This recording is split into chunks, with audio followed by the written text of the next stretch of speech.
माँ पुराण। भाई, जिस औरत ने किसी बच्ची को 20 साल तक पाला, उसकी पूरे जीवन तारीफ करे तो उसमें बुराई क्या है? क्यों बुरा लगता है भाई कि बहू जब माँ की तारीफ करती है? लेकिन तारीफ कैसी, जरा देखिए तो। ओहो माँ जी, ये रंग! अरे कैसे रंग के कपड़े पहने हैं आपने?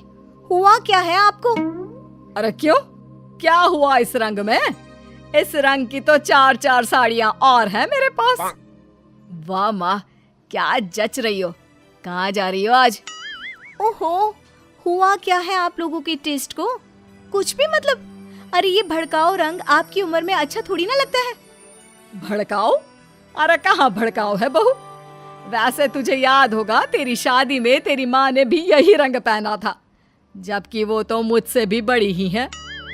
सास के मुंह से माँ की बात सुनकर बहू को तो मानो कुछ ज्यादा ही एनर्जी आ जाती है। कैसी बात कर दी माँ जी, मेरी माँ से तुलना छोड़ ही दो आप। क्यों? क्या वो तुलना करने के भी लायक नहीं है बहू?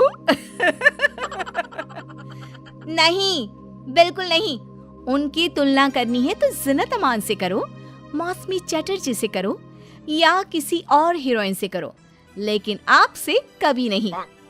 ये कैसी बात कर रही हो तुम माँ से? और ये जो तुम्हारी माँ मेरे बारे में बोल रही थी, वो नहीं सुना क्या? सास बहू का झगड़ा फुल ऑन शुरू हो चुका था। बेटे ने भी भलाई समझी कि वो वहां से खिसक जाए। अब अच्छा, मैं ऑफिस जा रहा हूँ, वैसे भी बहुत देर हो गई है। हाँ, जा ना, तुझे क्या लेना देना। ये कल की आई, मुझे कुछ भी बोले तो। माँ, मैं वो। हाँ, मैं तो कल की आई हूँ ना, और आप कान खोलकर सुन लीजिए, पति है ये मेरे। ऐसे ही माँ का पक्ष लेते रहे ना तो कल की आई कल को चली भी जाएगी। अरे मैं वो। तभी बेटे का फोन बजता है। थैंक गॉड, सही वक्त पर फोन बजा। हाँ, मैं आ रहा हूँ। अच्छा माँ, बाहर दोस्त आ गया है, उसी के साथ जाना है ऑफिस, मैं चला। बेटा मौका देखकर खिसक तो जाता है, लेकिन सास बहू के बीच बहू की माँ को वहीं छोड़कर। मेरी माँ, उम्र जानती है उनकी? अरे अभी 25 की भी नहीं हुई है वो। 25 की वो नहीं तो 22 की तू कैसे? अरे 3 साल में ही पैदा कर दिया था क्या? तो कर दिया था तो? अरे पता है ना, पहले कितनी जल्दी शादी हो जाती थी। अरे हो जाती थी जल्दी शादी, माना, लेकिन इतनी भी नहीं कि बच्ची गोद से भी ना उतरे और ससुराल भेज दे। अरे बहू, तू ना बहुत बकवास करती है। अरे खुद सोचती भी नहीं कि क्या क्या बोले जा रही है। खैर, उस दिन का मैटर तो किसी तरह बंद होता है, लेकिन बहू के अंदर माँ का कीड़ा एक दिन फिर उछल पड़ता है। अरे ये क्या माँ जी, आज तो त्योहार है, कुछ और बना लेती। ये थोड़े से खाने से कोई त्योहार मनता है क्या? अरे देखो क्या क्या नहीं है, गुलाब जामुन, दही बड़े, 5 तरह की सब्जी, और तो और पुलाव, रायता। और माँ, ये क्या है? बेटा, ये घेवर है, देसी घी के, घर पर बनाए हैं मैंने। टेबल पर रखने तक की जगह नहीं है। माँ, इतना कुछ बना लिया। सही बात है, जिसके घर पर इतना सही बन जाए उसके लिए तो यही बहुत है। एक मेरी माँ को देखो, अरे त्योहार हो या आम दिन, इतनी वैरायटी बनाती है कि पूरे घर की जमीन कढ़ाई, कुकर और कटोरी से ही भरी रहती है।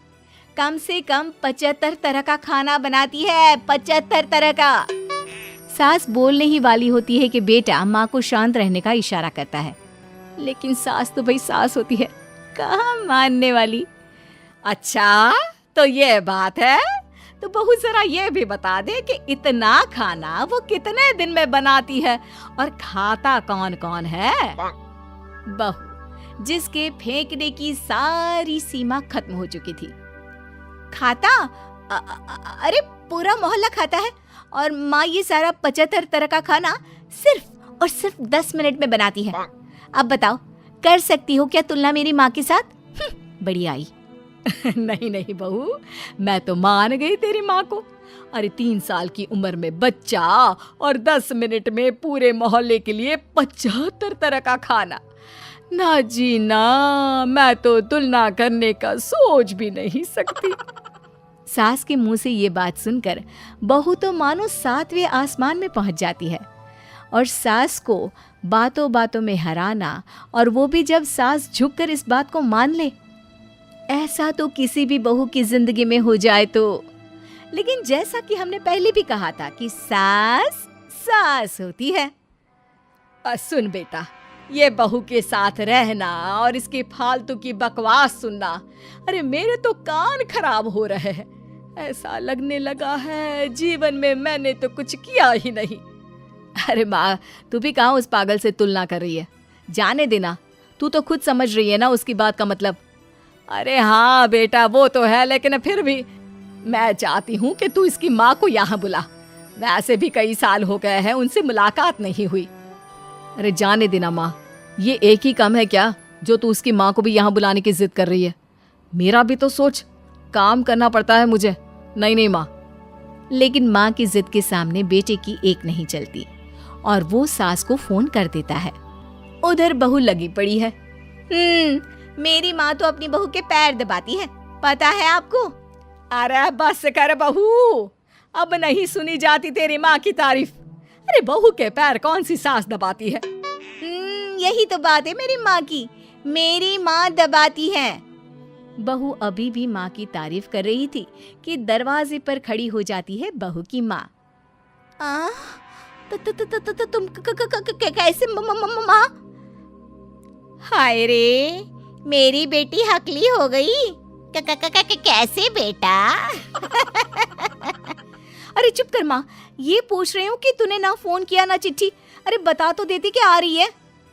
अरे अब आ गई है तो अंदर बिठा, चाय पिला। क्यों बहन जी, कोई तकलीफ तो नहीं हुई ना आने में? तकलीफ? अरे पूछिए क्या नहीं हुआ। उम्र इतनी हो गई है कि चला नहीं जाता। बहू को बोल बोल कर हार गई कि तेल गरम करके मालिश कर दे पैर की, लेकिन नहीं। सास बहू की ओर देखती है। अच्छा माँ, चल फ्रेश हो जा, मैं खाना लगाती हूँ। बहू खाना लगाती है। सभी बैठे होते हैं कि बहू की माँ। हाय रे, अरसा ही हो गया एक साथ इतना सारा खाना देखकर, वरना घर में 2 रोटी और सब्जी ही बना लेती हूँ तो लगता है कि बहुत बना लिया। वरना बहन जी, मेरी सास वो तो कम से कम 2 सब्जी और दाल बनाती थी। लेकिन सच कहूँ मुझसे नहीं होता। मैंने तो शादी के बाद रिन्नी के पापा से बोल दिया था कि भाई खाना बनाना आता ही नहीं, उतना ही बनाऊंगी जितने में पेट भर जाए। तो क्या सासू माँ, मोहल्ले वालों को आपके घर से खाना नहीं जाता था त्योहारों में? त्योहारों में खाना मोहल्ले वालों के लिए? अरे कैसी बात कर रहे हैं दामाद जी? उल्टा त्योहारों में तो मैंने कभी खाना बनाया ही नहीं। वो क्या है ना, मंदिरों का भंडारा लगता था, वहीं लाइन में मैं रिन्नी के पापा को बर्तन देकर खड़ा कर देती थी। अरे कई बार तो खीर रिन्नी ही भीड़ में आगे जाकर ले आती थी। बताया नहीं क्या बेटा ससुराल वालों को कुछ? क्या कहती रिन्नी बहू? चेहरा लाल और शक्ल पर 12 बजे थे। अब क्या बताए बहन जी, काम करने का शौक ही नहीं रहा और आलसी तो मैं इतनी थी कि क्या बताऊं। रिन्नी को तो मैंने पैदा भी 43 साल की उम्र में किया। सब बोलते थे बुढ़ापे में बच्चा पैदा कर रही हो। अब तो बस सारी हदें पार चुकी होती है। बिना किसी से कुछ कहे रिन्नी बोल पड़ती है। माँ जी, मुझे माफ कर दीजिए, मैं तो बस मजाक करती थी आप लोगों से।